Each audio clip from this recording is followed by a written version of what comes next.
দেখেই কি জিভে জল চলে আসলো?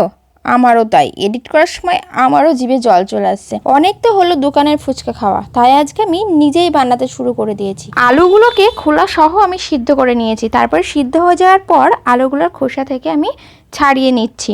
আর এদিকে আমি রেডিমেড ফুচকা পাঁপড় কিনে এনেছি, সেইগুলোই ভাজবো। আর তারপরে আমি শসাগুলো কুচি কুচি করে নিয়েছি। আর এদিকে এনেছি লেবুর পাতা। লেবুর পাতায় কিন্তু অসাধারণ গন্ধ হয়, সেন্টটা খুবই সুন্দর হয়।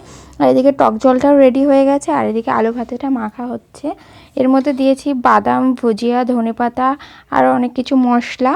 আর এদিকে তারপরে ফুচকা পাঁপড়গুলো আমি ভেজে নিচ্ছি। দেখো কত সুন্দর করে ফুলেছে। এদিকে ভাজতে ভাজতে আমি লোভ আর সামলাতে পারছি না, তাই একটা মুখের মধ্যে ঢুকিয়েও নিয়েছি।